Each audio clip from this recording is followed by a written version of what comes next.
اور سندھ سے منتخب ایم پی ملک شہزاد اوان کا بھی پی ٹی آئی چھوڑنے کا فیصلہ. شہزاد اوان نے کہا 9 مئی کے واقعات قابل مذمت ہیں. افواج پاکستان قوم کی محافظ ہیں, اپنی فوج کے ساتھ ڈٹ کر کھڑے ہیں. 9 مئی کے واقعات کے بعد تحریک انصاف میں رہنا ممکن نہیں ہے. اسلام آباد ہائی کورٹ کے جج جسٹس محسن اختر قیانی نے مراد اکبر کی بازیابی کے کیس کی file chief justice high court کو بھجوا دی. تحریری حکم نامے میں لکھا ڈویژن بینچ میں بھی اسی طرح کے کیسز زیر التوا ہیں. مراد اکبر کو اٹھانے والوں کے خلاف مقدمہ درج کر لیا گیا. آئی جی اسلام آباد تحقیقات کرا رہے ہیں. ویڈیو کلپ سے معلوم ہوتا ہے پولیس کی وردی استعمال ہوئی. دانیال اکبر اپنا بیان تفتیشی کو جمع کرائیں. ویڈیو کلپ کی کاپی بھی تفتیشی افسر کو فراہم کریں.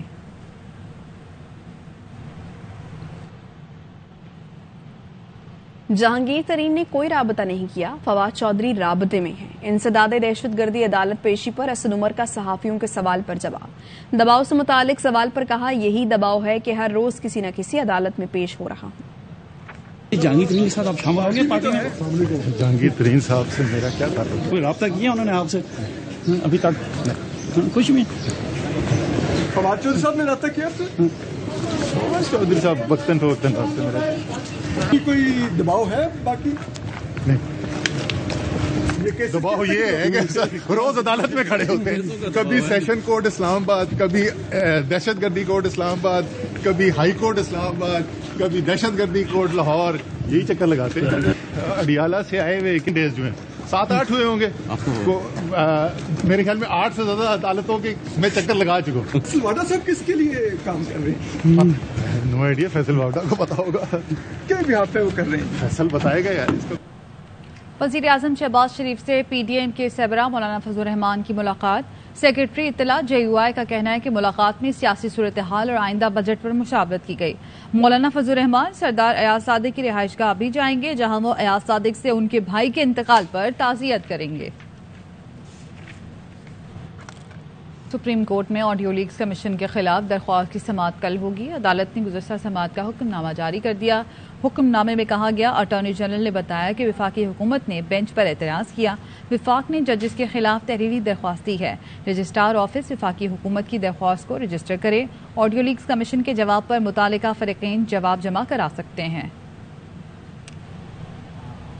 واپس آئیں گے ایک بریک کے بعد.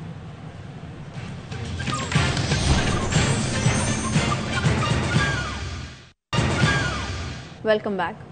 کے ای ایس سی کی نجکاری کے خلاف جماعت اسلامی کی درخواست پر سپریم کورٹ میں 8 سال بعد سماعت ہوئی. چیف جسٹس عمر عطا بندیال نے ریمارکس دیے. پرانے مقدمات اس لیے مقرر کر رہے ہیں تاکہ دیکھ سکیں کیا یہ لائیو ایشو ہے.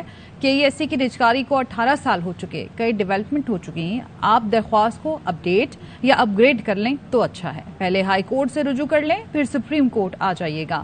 معاشی معاملات میں ہماری مہارت نہیں, اس لیے مداخلت نہیں کریں گے.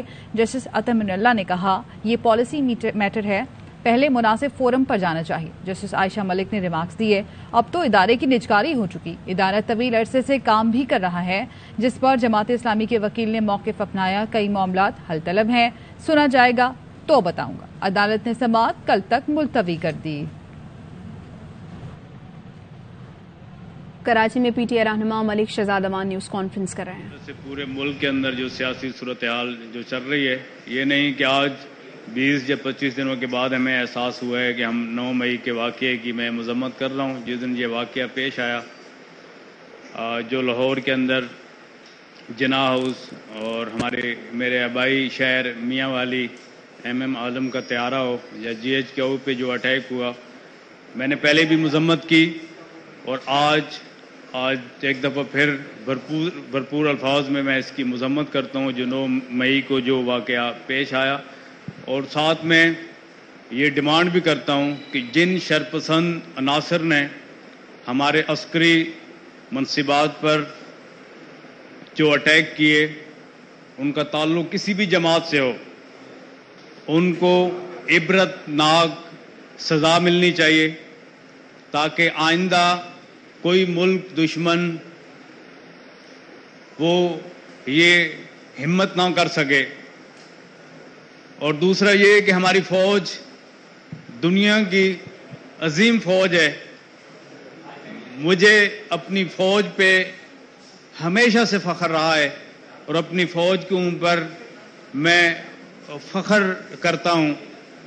اور میرے اپنے آبائی شہر میرا تعلق جس طرح سے آپ کے دوستوں کے علم میں میاں والی سے ہے اور بہت سارے میاں والی کے اندر بھی ہمارے شہداء ہیں. تو اس شہداء کی بے حرمتی جو ہے وہ کسی صورت قابل قبول نہیں ہے. دوسری بات یہ کہ پی ٹی آئی کے ساتھ میرا جو تعلق وہ پچھلے 20 سالوں سے ہے. میاں والی سے سیاست عمران خان صاحب کو شروع دن سے ہی ہم نے سپورٹ کی. ہمارے بڑوں نے, ہماری برادری نے 1997 کا پہلا جو الیکشن عمران خان صاحب ہمارے میاں وہ سیٹ ہار گئے.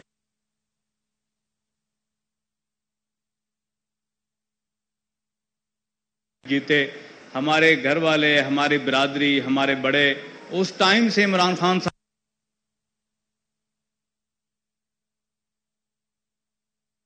کہ میں نے سوچا بھی نہیں تھا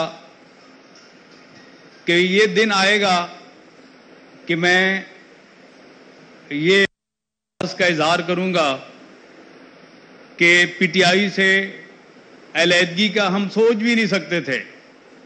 میری پہلی پارٹی تھی تحریک انصاف. عمران خان کے ٹائم پر جو انہوں نے اچھے کام کیے ہم نے ان کو سراہا.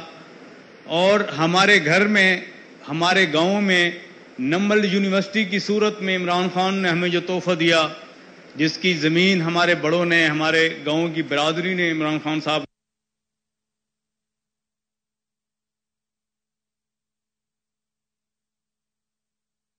عمران خان کے ہمراہ تھے. اور آج اور میں شکریہ بھی ادا کرتا ہوں عمران خان کہ انہوں نے ہمیشہ چھوٹے بھائی کی طرح عزت دی. جب ان سے ریکویسٹ ملنے کا, میٹنگ کا, تو ان کی طرف سے کبھی بھی انکار نہیں رہا. شاید میں کراچی کے ان ایم پی ایز میں یا کراچی کی اس لیڈرشپ میں میرا نام تھا کہ جب چاہوں, جس وقت چاہوں.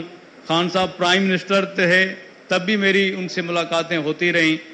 بہت سارے لوگ آج پارٹی چھوڑ کر جا رہے ہیں تو ساتھ میں وہ یہ بھی کہہ رہے ہیں کہ خان صاحب نے کبھی میرے حوالے سے ٹویٹ نہیں کیا یا میرے حوالے سے کبھی انہوں نے ہمیں ڈسکس نہیں کیا. تو ہم ان لوگوں میں سے نہیں ہیں. میرا تعلق عوام قبیلہ سے ہے. جن لوگوں کے بھی ہمارے اوپر احسانات ہوتے ہیں ہم اپنی نسلوں کو بھی بتا کر جاتے ہیں کہ فلاں شخص نے, فلاں لوگوں نے ہمارے اوپر احسان کیا تھا. تو آج جو کراچی کی تحریک انصاف کی لیڈرشپ تھی یا موجودہ ہے, چاہے وہ عمران اسماعیل ہوں, علی زیدی صاحب ہوں, آفتاب صدیقی ہوں, پارٹی چھوڑ گئے, فردوس شمیم نقوی ہوں, اپوزیشن لیڈر حلیم عادل شیخ ہوں, خرم شیر زمان ہوں, جتنے بھی MPAs, MNAs تھے, سب نے مجھے بے پناہ پیار دیا, عزت دی. کراچی کے ورکرز کا میں شکریہ ادا کرتا ہوں. اپنے بلدیہ ٹاؤن کی جہاں سے الیکٹ ہوا وہاں کے اپنے ورکرز کا شکریہ ادا کرتا ہوں, عوام کا شکریہ ادا کرتا ہوں. اور آج بغیر کسی دباؤ کے, بغیر کسی پریشر کے میں یہ اعلان کرتا ہوں کہ 20 سے 22 سال کا تحریک انصاف کے ساتھ جو سفر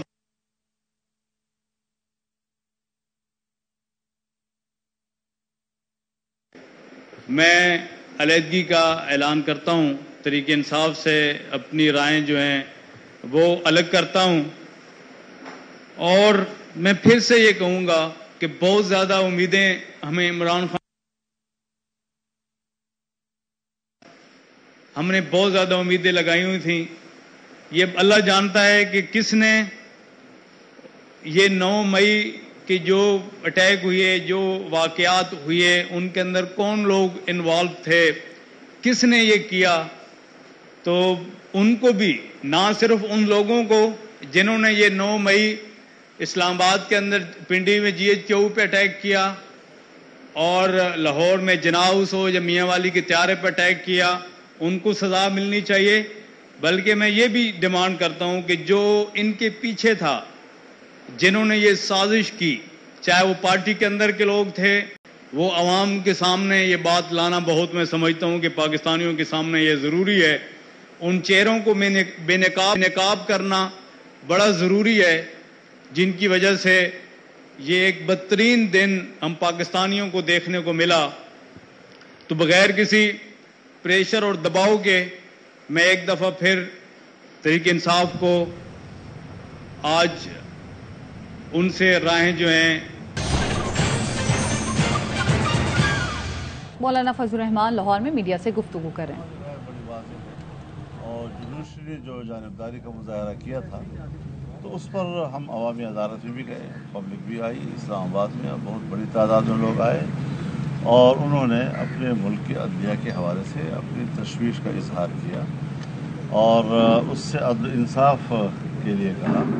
جانبداری کا جو رویہ ہے اس کو لوگوں نے محسوس کیا ہے.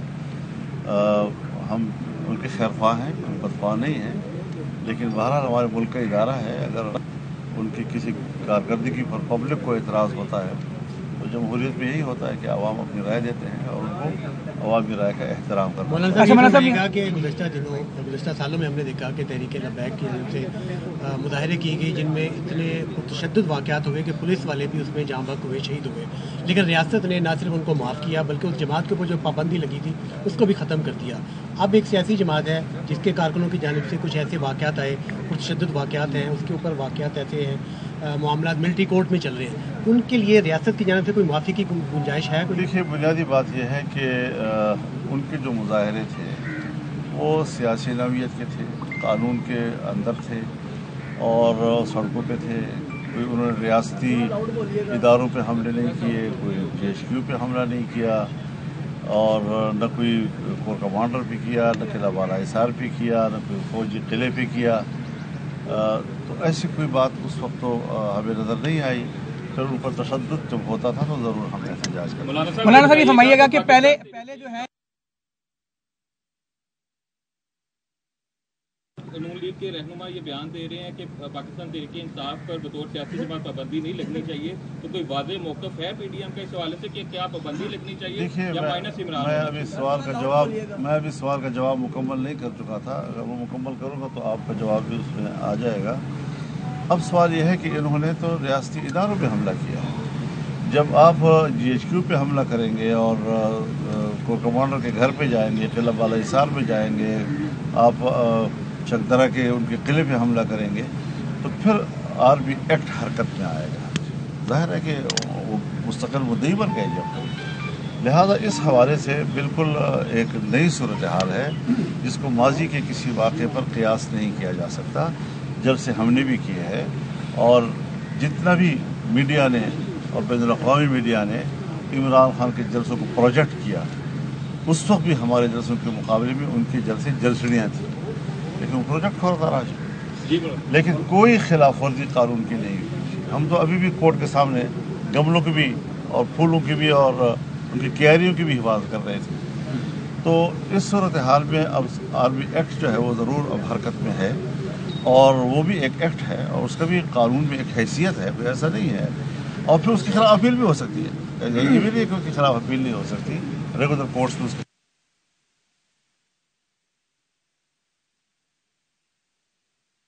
معافی والا سوال آپ ہم بار کیوں لفظ استعمال کر رہے ہیں؟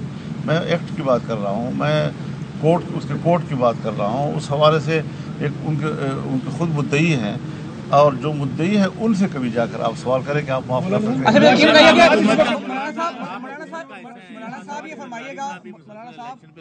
تو پی ڈی ایم کے سربراہ کے طور پہ آپ سمجھتے ہیں کہ الیکشن جو ہے وہ اس سال ہونے چاہیے, الیکشن کی ڈیٹ؟ دیکھیے ہم نے ماضی میں جتنے فیصلے کیے ہیں اختلاف رائے کے باوجود ہم ایک اتفاق رائے پر پہنچے ہیں اور ہم نے فیصلے کیے, چاہے عدم اعتماد کا ہو, چاہے اب الیکشن کی بات آئے گی تو اس پر بھی ایک متفقہ فیصلے کی ہم کریں گے.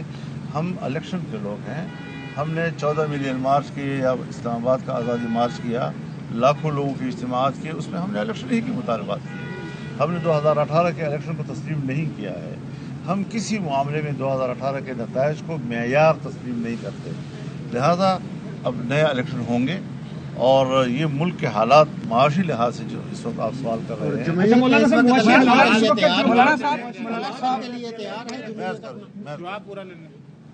اب ہے یہ کہ ملک کی صورتحال کیا ہے.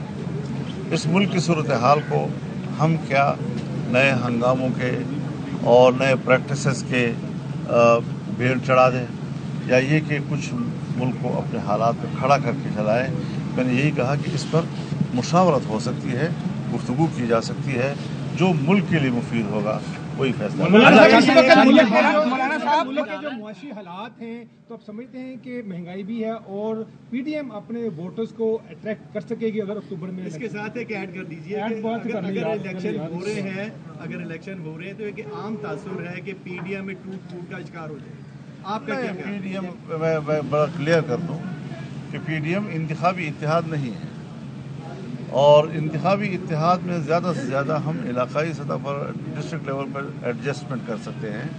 تو ہمارا اتنا ایک تعلق ڈیولپ ہوا ہے کہ انتخابی ایڈجسٹمنٹ ہمارے لیے آسان ہوگی تمام صوبوں کے اندر. تو اس حوالے سے کوئی ٹینشن نہیں ہے. لیکن باہر اپنے پارٹی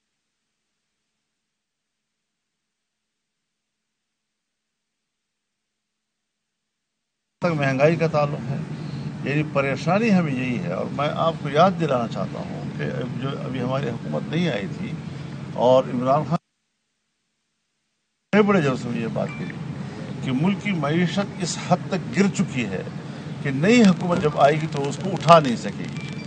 اور جب نئی حکومت آئی تو اس پر بھی میری ابتدائی تجاویز یہی تھی کہ ہمیں فوراً الیکشن کی طرف جانا چاہیے. لیکن جب سب دوستوں نے کہا کہ نہیں ابھی ہمیں حالات اپنے ہاتھ میں لے لیے ہیں تو پھر ذمہ داری کو ذمہ داری سمجھنا چاہیے. تو انشاءاللہ پبلک بھی یہ بات سمجھ رہی ہے کہ ملک کو اس دلدل کی طرف کس نے دھکیلا ہے اور اس دلدل سے نکلنے میں کتنی دقت سامنے آ رہی ہے. وہ جو ہمارے اندازے تھے وہ صحیح ثابت ہو رہے ہیں. ساری مشکلات انہی کی وجہ سے ہوئی. ہمارے ملک کی معیشت جو اوپر جا رہی تھی اور 2018 میں جب ہم چھوڑ رہے تھے اس کو 2017 میں، تو اس وقت جو گروتھ تھی آپ کے ملک کی وہ اس کے بعد جو گری ہے، تو اس گرنے کے بعد دوبارہ اٹھانا. اب اس وقت صورتحال یہ ہے کہ ہمیں کچھ امید پیدا ہو گئی ہے کہ ملک کی معیشت بہتری کے لیے متبادل